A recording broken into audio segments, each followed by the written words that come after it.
Jim Henson, director of the Texas Politics Project at UT Austin. Thank you so much and welcome back to Ion Politics. It's great to be back. Nice to see you. So you issued a new poll out today, and of course we have to ask you about the Senate race because everybody's talking about the Senate race here in Texas and nationwide. And now you show Democrat James Talarico ahead of Republican Ken Paxton by 3 percentage points, 42 to 39%. And that's a change from back in June when you had Paxton up by 1 percentage point over Talarico, 43 to 42%. So what do you attribute this to?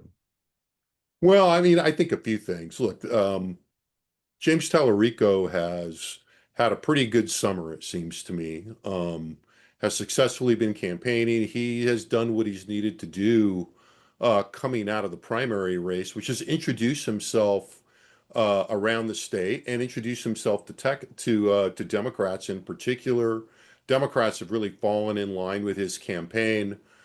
Ken Paxton in a very different position came out of a very bruising, extended primary that included the runoff that seemed to last forever. I'm certain it felt that way to him from between the March primary into late May. And he came out of that relatively dinged up, it seems to me.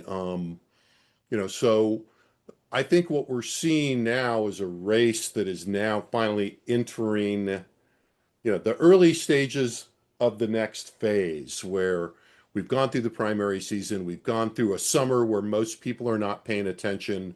We're coming up on Labor Day where more people are going to be paying attention. And so this race is taking shape and, it's very close. The margin of error on this poll is just under 3%. That's a 3% lead for Talarico. Now, my sense is that Talarico is slightly better positioned because our poll falls in line with the last 4 or 5 polls. I think the last 5 nonpartisan public polls, Talarico has led in 4 of those by a lead of, between 1 and about 5 points. So leads me to think that he's got a little bit of an edge right now. But again, with 14% undecided in this race, didn't choose on our ballot, so on our trial ballot. And so there's still a lot to go in this race, a lot of money to be spent, a lot of ads to be bought, a lot of campaigning to do. Yeah, I mean, to your point, I was looking at, when you divvied it up even more among the different groups, 43% of independents have not made up their minds here. Yeah. That's pretty sizable. Um, 32% moderates, 29% weak Republicans. And when you say weak Republicans, what is exactly does that mean? That means that when we ask somebody on the survey, do you identify more as a Republican, a Democrat, or neither? And they answer Republican. We then get a response. We give them a follow-up response that says, "Well, would you say you're strong Republican or somewhat?" That's the somewhats. Now, I think with all of those groups you're mentioning, I think you're absolutely right. And remember, these are just registered voters. We're not trying to figure out whether who's going to vote and who's not yet, because frankly, it's too soon. But if you really focus on those independents, I think that 43% of independents that you flag as being undecided is really important here. There's going to be a lot of attention on independents. Both of these candidates, for the most part, have sewn up, or by the time of election day, will have sewn up most of their partisans. There'll be a little bit of movement, but probably not much across the aisle. That 43% of independents is probably, give or take, about 4 or 5% of the electorate. Will they show up to vote? Will they, when will they make up their minds? There's going to be a lot of speculation. And remember, these people that are true independents, that really don't even lean towards the party, that are, honest to goodness, not interested in either one of the parties, they also tend to be not super engaged with politics, not particularly interested in politics, and have low turnout rates. So that pocket of independent voters that, as of late August, are not engaged are a big question mark. And in an election as close as this, each campaign, in addition to trying to mobilize their own voters, will be trying to target those independents, the moderates you're talking about, these groups that may seem persuadable in the language of elections. One of the other questions that we've seen so far, at least on the Republican side, is will Republicans come back to Paxton? Because in your poll, it says 79% of Republicans in August intend to vote for Paxton. That's low compared to the other statewide Republicans. Yeah, and it's not, it's not ferociously low. It's 3, 4 points lower than, say, Governor Abbott, I think, who's in the low 80s among Republicans. I think he was I, at 86%. Maybe Uh, even a little higher than that. yeah. Okay, so mid 80s, but I think, look, 79 is not terrible if we're in a regular election in Texas, Mm. right? In other words, if you're a Republican candidate in Texas in a year that doesn't look like this one, or you're in a race that doesn't have a well-funded opponent like James Talarico, um, you're going into this election thinking I've got about an 8 to 12 point baseline advantage. And so if you lose a few Republicans and you lose a few independents, you've got some cushion. And I think when you look at the results across the ballot, Talarico leading the Senate race, Governor Abbott leading by 5, um, the races, the statewide races we polled, looking like the Republican advantage right now is between 5 and 7. That's why that Paxton number is going to be a little bit troubling because this is going to be in that Senate race and maybe even in some of the other statewide races. It's going to be an election for Republicans that they're not used to because it's going to be one where smaller increments of voters are more important. And I think that's why that Paxton number is alarming. I think it's not that it's just objectively terrible. It's just that there's less cushion to try, while Paxton is trying to get that number up. And we know that he does have some negatives after this deeply divisive runoff and primary election that he went through with John Cornyn. One of the other things that you talked about before was Talarico introducing himself to not only Democrats, but just people statewide. And he's been on television for much of the summer, putting out his positive ads, talking about himself, his beliefs. He's emphasized affordability. His latest ad was showing his grandpa. They were sitting on a front porch. And I'm wondering, and Paxton has not been on TV to counter, at least not yet. And so, how challenging is that for Paxton, knowing that he has not really defined on TV? Of course, all this is going on in social media. They're each trying Yeah. to define each other. But when it comes to a television audience, and here, Talarico's on Dallas Cowboys pregame, preseason games. He's advertising on big events, and there's no Paxton ad. So doesn't that add to Paxton's challenge? He hasn't been able to define Talarico just yet. Well, what I would say to that is I think the Paxton campaign has been hearing about that recently. There have been some rumblings from Republican consultants and other Republican candidates that the Paxton campaign has been late and not spending their money and not aggressive enough. And I think there's probably something to that. Um, but I also do think, to be a little bit fair to the Paxton campaign, for better and sometimes for worse, Ken Paxton started this campaign pretty well known. Even if his negatives were also well known as the positives that people see in him and in his own party. But I think it is an issue, and it's an issue that uh, by many reports, the Paxton campaign has been hearing about. And we should add that some of the early expenditures that are now being made by other political actors and by PACs on Paxton's behalf. Attacking Talarico, trying to drive Talarico's numbers down and trying to define him negatively among those Republicans that are still holding out, and to define Talarico negatively also among those independents we were talking about earlier that have not made up their mind. President Trump is coming this week to fundraise for General Paxton down in Houston. We know he's coming to Dallas, the president is, for the midterm convention to help all Republicans, including Paxton. And I'm wondering, how crucial is it that Trump come to Texas multiple times to help Paxton out? Well, I don't think there is a consensus answer on that. I will tell you there are upsides and there are downsides.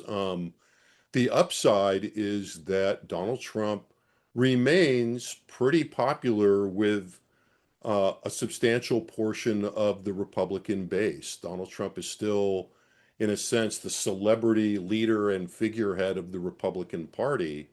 And so having Donald Trump in that regard, particularly when we're talking about trying to mobilize some of these reticent Republicans a little bit more to chin up more enthusiasm for Paxton, it's good in that regard. But the downside of that is that Donald Trump also has a very counter-mobilizing effect among Democrats, and that is, I think there are whispers from Republicans who don't want to say this in public, but they will tell you off the record, in my experience, and I think it's very plausible that, it could be a net negative depending on what the president does and how the visit goes. That, at a time when the president is very unpopular with non-Republicans, Democrats and independents alike, that bringing the president to Texas may actually be more hurt than help, depending on where the president is at the time that he comes in terms of what's in the news and what he's doing and what he does when he's here. And there's already a lot of coverage that the run up to this convention is somewhat problematic, and that there is a lot of grumbling about whether this should have been done at all. Let me ask you about Governor Abbott's race, because Yeah. as you mentioned before, it's 5 percentage points over Democrat Gina Hinojosa, 45 to 40%. And back in June, it was actually a 7 percentage point race. He had 47%, and Hinojosa still remained at 40%. 38% of independents are undecided. So talk to me a little bit about this race. Yeah, I mean, obviously, Governor Abbott in a stronger position than Attorney General Paxton is in his race right now. Um, you know, no signs that Governor Abbott is having that bit of is experiencing the bit of hesitancy among some Republicans, as you pointed out. I mean, he's at 7 points higher at 86. Hinojosa is at 89% among Democrats. So both of them have a pretty reasonable hold on their base. We're not seeing much potential for a lot of crossover voting.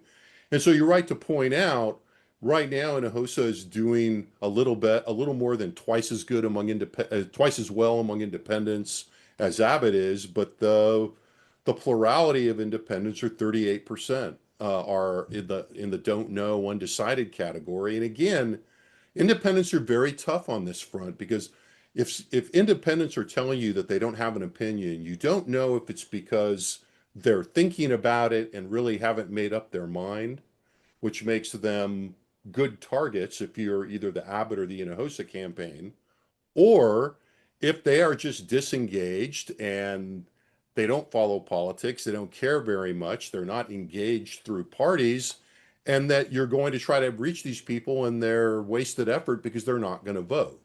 And we know that true independents have a lower turnout rate than partisans. So, I think you're going to see once again this balanced effort between the two parties to make sure that they are turning out every single one of their partisans they can reach. But again, in another election that's likely to be a battle of increments, there will be a lot of attention paid to trying to figure out ways to reach these independents.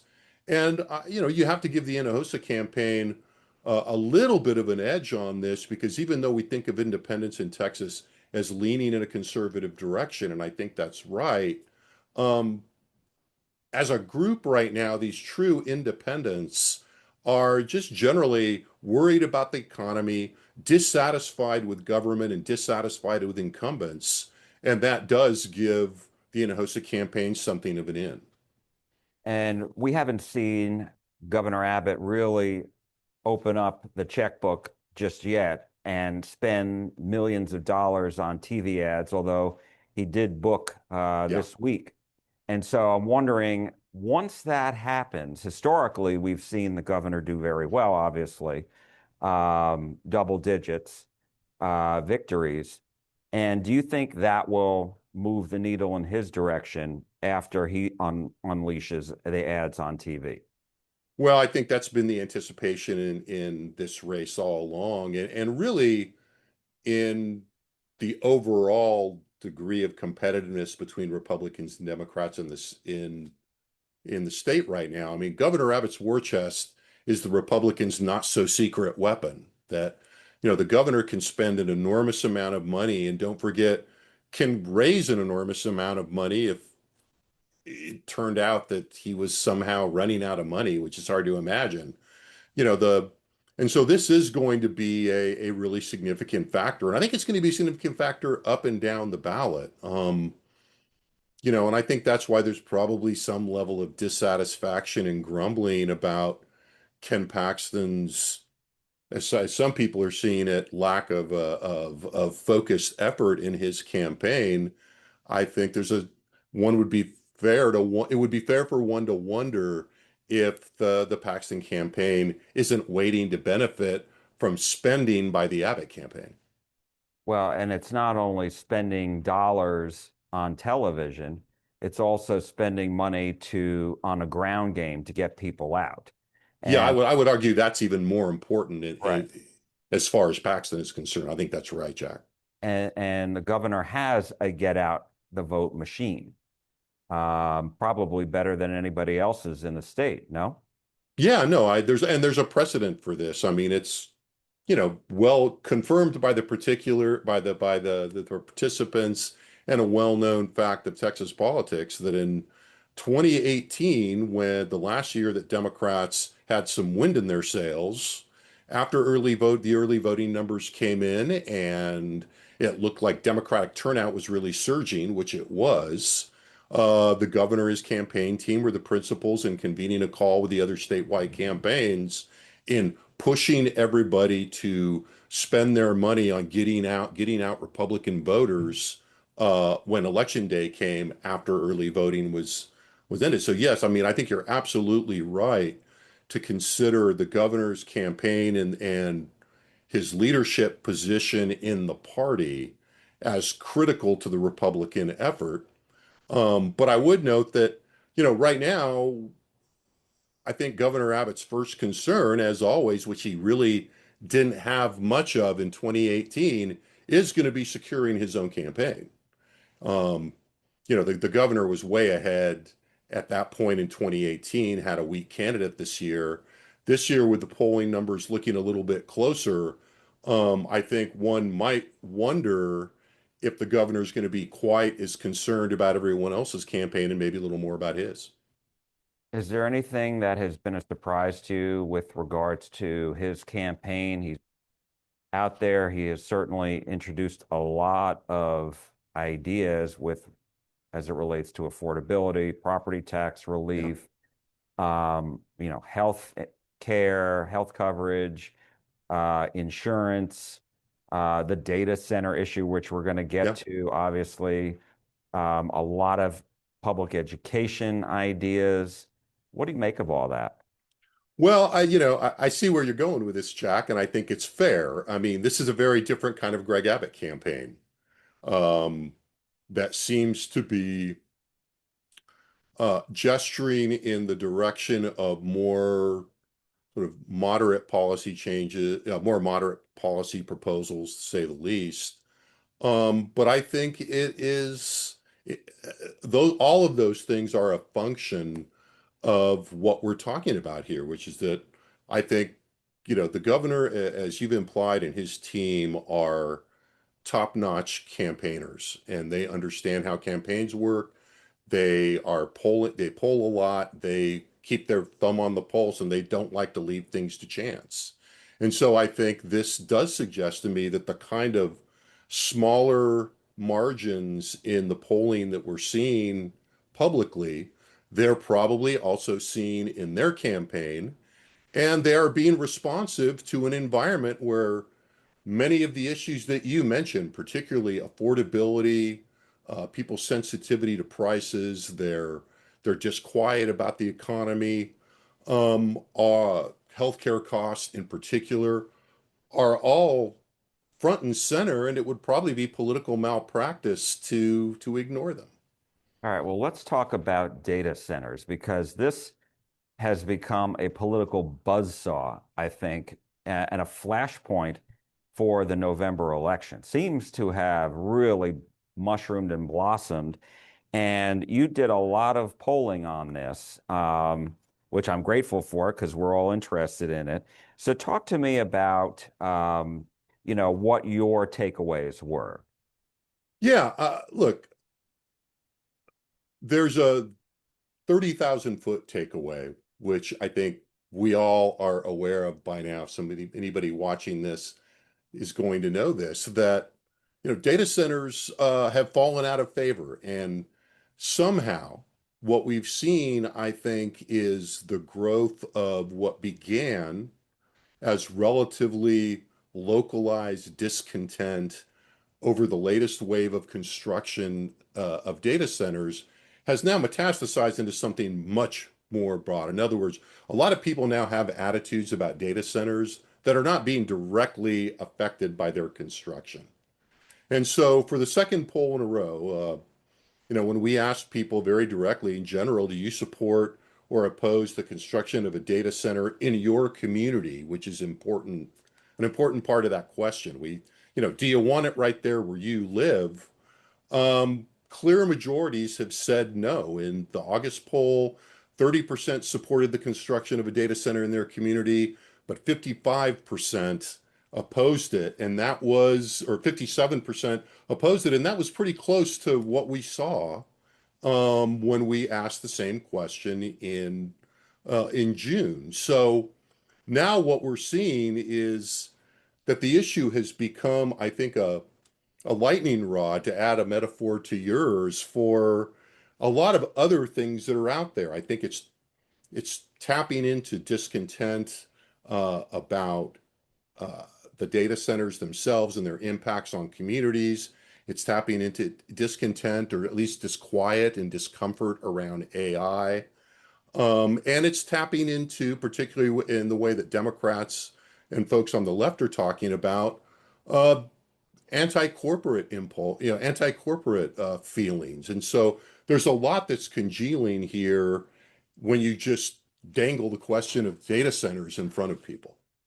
The question is, I think, is this going to change anybody's vote? Like, I was looking at the rural areas, and this is where we've seen a lot of pushback. And just as covering the race, when I really stepped back and took notice of this as a big issue, was when Governor Abbott was holding believe it was a property tax relief rally um, in the Tyler area back on June 10th. And before he even got into that, he started on data centers. And this is where he really focused on data centers, and that he didn't want data centers building in rural Texas neighborhoods. And after that came out, that's when I took notice. I'm like, okay, that now they're feeling it. They're feeling the Republicans are feeling it from the rural areas, and that's their firewall. Yeah, I mean, I think this speaks to something we've discussed a little bit, and that is, if you start seeing signs of discontent in rural areas and you're a Republican incumbent running statewide, um, you might be able to sort of play on the math and think, well, because of negative partisanship, the chances of these Republican voters really deciding that they're going to just switch horses and become Democrats, probably that's not going to happen very much, and we can probably afford to lose a few percent of a percent or two of 20% of the electorate. But we're in an election where Democrats already have the wind at their back, and your assumed advantage is smaller. You're going to pay a lot more attention to this because, again, these increments of votes matter. The thing I would also add to this is that one of the things that came out of this poll, because we did more drill down, that I thought was interesting is that we have focused a lot on rural discontent. And part of that is simply because there's the data center issue, there's this issue of the high capacity power lines that has also riled up a small but vocal number, I would say, of rural residents. Even the Big Bend issue, we've got a range of these issues that keep drawing our attention to these rural voters and the potential problems that Republicans could have here. But in terms of data centers, the other thing that I would look at is that the sentiment in the suburbs, where depending on how you want to count it, 45% of the electorate are located, are about as negative as they are in the rural areas. And in some of the measures in this most recent poll, the negatives in the suburbs have gotten higher than the negatives in the rural areas. Now, some of that suburban negativity is just because there are more Democrats there. But nonetheless, the fact that you have this negative sentiment about data centers becoming spreading into the rural areas and getting more severe is potentially a bigger problem for Republicans than the rural areas, simply by virtue of the fact that you're talking about a much bigger share of the electorate. So as it relates to, I went back and checked the rural votes in your poll, and for Governor Abbott, he has a big lead over Hinojosa, 61 to 23%. The suburban, to your point, Hinojosa is leading Governor Abbott by 4 percentage points, 44 to 40. And then in the urban areas, Abbott is ahead by 2 percentage points over Yeah. Hinojosa, which kind of surprised me. What urban area are we talking about? Well, I mean, I think, for one thing, those margins, there's a little bit of math to be done here in that when we're talking about these subgroups of suburban, urban, rural, the margin of error is a little bit higher, Mhm. because we are talking about subsets. But I think your point about comparing the suburban and the urban areas is interesting. And there's a little something for the Democrats, obviously, in the suburban numbers, but there's also something for Republicans in the urban numbers. And I think, my colleague Josh Blank and I were talking about this the other day, and I know you've had Josh on the show Yeah. before, that there are a lot of interesting movements going on here that has us all, frankly, kind of scratching our heads and seeing how they're going to shake out. Because we're not the only poll that has found this. And so what we're seeing is an interesting kind of lingering effect in the urban areas in which has us asking the question, since 2024, when Donald Trump and Republicans ran much better in urban areas than they usually do. But since then, we've been kind of thinking that some of those Trump gains have been falling back among urban groups, among Latinos, a couple of other places, but they probably haven't fallen back all the way, and we don't know where they're going to settle. And it's one of the other questions about this election that's just frankly fascinating, which is, we're seeing our assumptions, particularly about the balance of power in the urban areas and the balance of power in the suburbs being tested a little bit. And I think it's good because look, Texas is a dynamic place. These populations have change a lot, and they change rapidly. Even if our population growth is not quite what it was before, we're still growing fast, and it's a very politically volatile environment. And so there's a lot to watch, both at this moment, but also as we go into the more active and more publicly forward part of these campaigns. Do these patterns kind of then reassert a more normal or a more, shall we say, familiar feel? Or are we going to see these patterns continue to change? And it's one of the things that's making this election both close and difficult to predict. Well, we are going to certainly keep an eye on this, and we really appreciate your time. Jim Henson, director of the Texas Politics Project at UT Austin. We really appreciate it. I could go on for hours, but I know you've got other things to do. So thank you so much for your time. Well, it's great talking to you, Jack. Good to be back. Take care. You too.